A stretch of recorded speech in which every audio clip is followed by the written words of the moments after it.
Not a massive amount of room, as you can see, but I'm making headway. I found the glue and I fixed the receiver.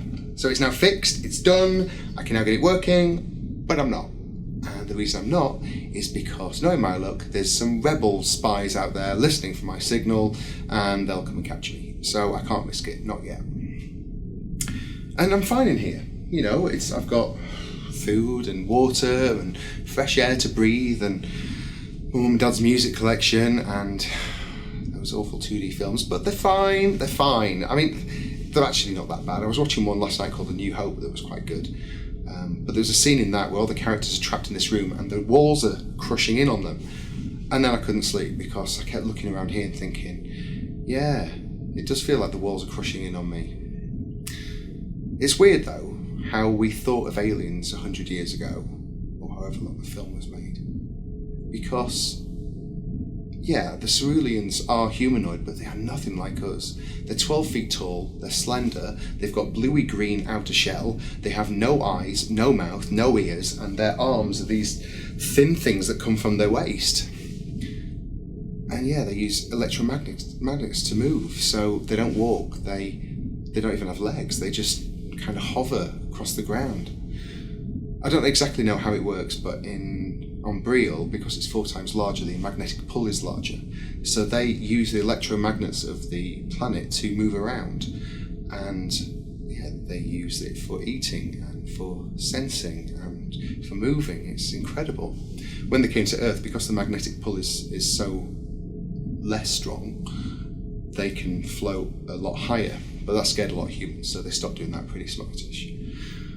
I remember when I was a kid, like every kid, I just wanted to go to Brielle. And so when I finally went back to school and then went to university and I studied astroscience, and I enlisted, the first chance I got, 24 years old. And I wanted to be there. I was in the top 100 for the UK, but I just missed out. So I said I would take my exams again the following year. I studied even harder, and then of course war broke out and I never got to go. But keep at this, and if I can figure out a way of making a non-traceable receiver, then who knows, I could be sending a message out to Brielle in the next couple of weeks.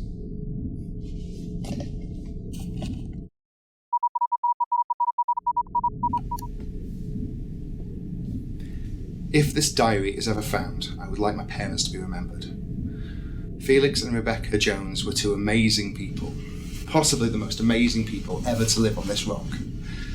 They met when my dad was a penniless law student and my mum was a shop girl, and this was years before block shopping. This was 2009. By 2014, my father was working for Westminster, and he married my mother, and a year later I was born. My dad was brought up as a devout Catholic, and so was I. I went to Catholic school, and where they taught me about God and shit like that.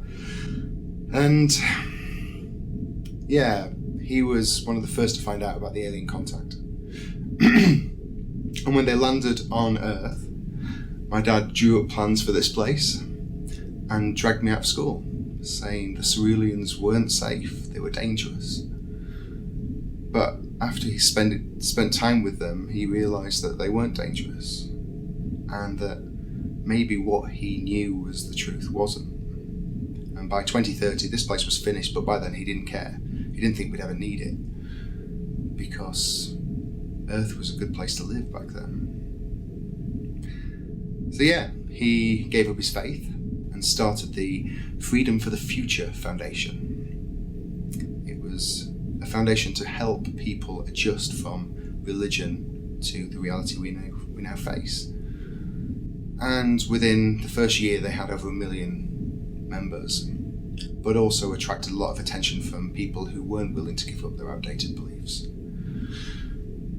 When the war began in 2041, my parents were one of the first to be captured. I think because they had the foundation and they were quite prominent and known, the rebels thought that they would be good examples. I watched them die on HV. It was televised across the world, and I watched their throats being slit. Some kind of hark back to a sacrificing a lamb or some shit like that. and there was nothing anyone could do.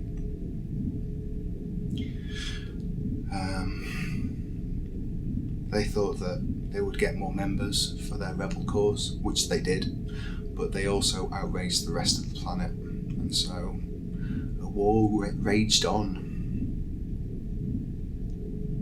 They were amazing people, my parents, and I miss them every day. And they were good people, good, honest people. And no matter what happens to me, I hope their memory lives on.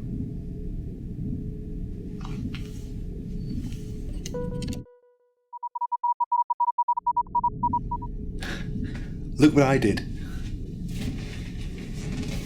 Ta-da! I have a seat. It was part of my dad's vintage car, and so I made it into a swivel chair. Oh, it feels so much better to be sitting on a chair. Speaking of my dad, why are there no hollow projectors in here? I know it takes up loads of energy, but I would shill an entire bucket of waste if I could just immerse myself in one story. I've been watching stuff on this pad, and 2D's just not great. But it is what it is. I sat by the receiver for about an hour, just thinking, should I just send a message out? But I didn't, and I've been reading up in this book, but it's just so much to read, and look how big it is. And I've got no idea if anyone even cared about analog lines being traced back then. But I'll keep looking and seeing what happens. When I was searching through the boxes earlier, I came across these pictures, and they're not hollow, but they are images of my family. And yeah, they're a bit vintage now, but look, that's my gran and my dad and his brother. So yeah, they're not amazing and they're a bit faded, but I think I'm going to take up carpentry and make some frames for them all. I bet my father still has a book on carpentry somewhere. I'll let you know what I find.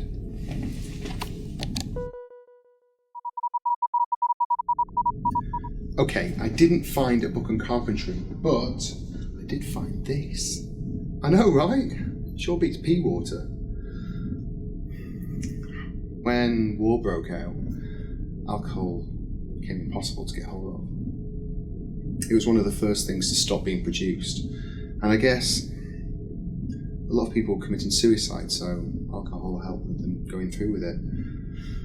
All the stores were raided or destroyed, so alcohol was gone by 2044.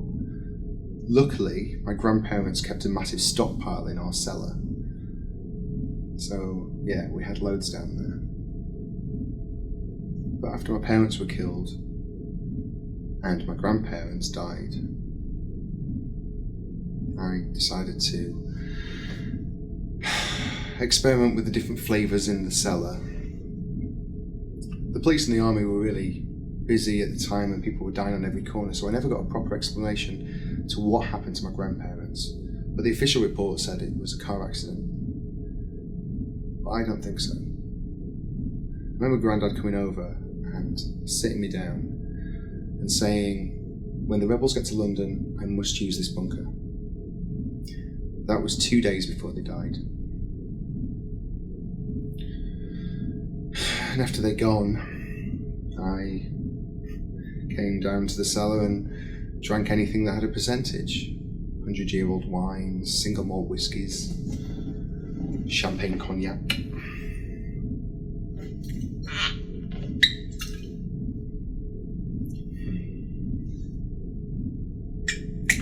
Of course I had friends. I couldn't tell them about this place because next door was the entrance leading down to here. And, if one person knows, then 10 people know, and my secret hiding place no longer would be secret. There was one person that knew about this place though. My partner. We met at university, we fell in love, we got engaged, we had so many plans. We were going to go to Brielle, get married on the moon of Palance, have kids, settle down, build a home together. But it wasn't to be. After the war and the massacre began, Josh was helping 2 people avoid being shot on the road when he was shot himself. When he died, a huge part of me died as well. He was the last person that I really loved. And now there's just me.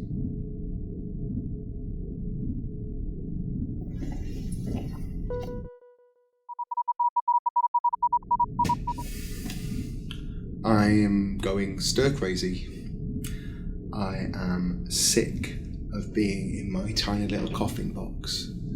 I am tired of drinking piss-flavoured seawater, and I am tired of listening to music from decades ago.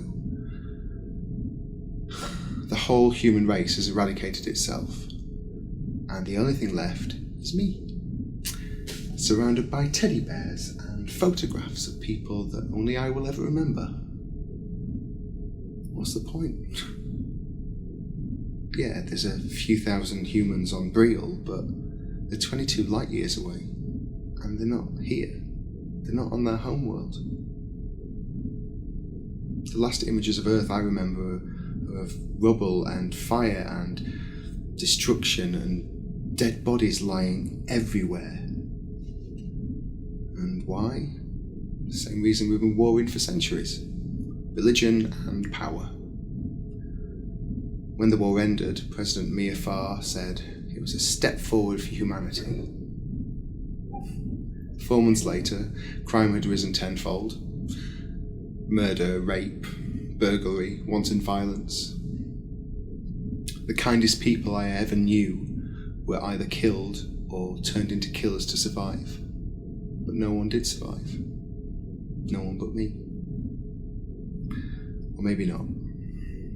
I sent a signal out on the wavelength receiver yesterday. And either any survivor will get in contact or the rebels will find me, but either way, it's got to be better than rotting in here.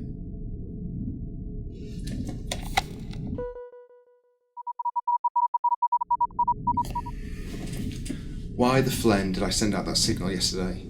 As soon as I woke up this morning, I panicked and unplugged it, but if anyone was tracing it, they'll know exactly where I am. But I've not heard anything from up above in over a week. Maybe the fighting stopped.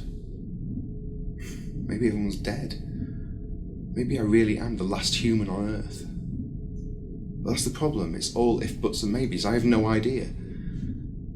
I need to get onto the Matrix so I can see what's happening in the world.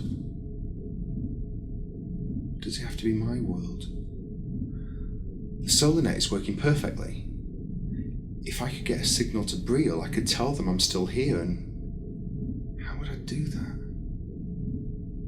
It still means getting that bloody receiver working and somehow getting it into new technology and getting a signal out there. It's just, it's too much. This place is sending me insane. I'm totally alone, I've got no one to talk to, and I don't know what's going on out there. But for all it's sending me insane, this place is pretty amazing. Sure, my dad had the credits to buy it, but it was the thought behind it. When he bought the house, he excavated down here. It took 5 years. They built this self-sustaining bunker, and I am breathing in fresh oxygen right now, and it'll never deplete. That's because the house was built right next to the New Thames barrier, and here there's pipes that lead out to the barrier. One collects seawater and brings it in, filters it, and then I've got fresh drinking water, and the other one is air that's then filtered, and both the water and the air surround the entire structure, making it soundproof. I mean, it's impressive, it's just amazing. And this was my dad's idea. I just don't think he expected to die, and me being here alone going absolutely stir crazy. But he did want me to survive. And I will. If he can build this place, I can get old and new technology to work, and I will get a message sent out to Brielle. I can do this.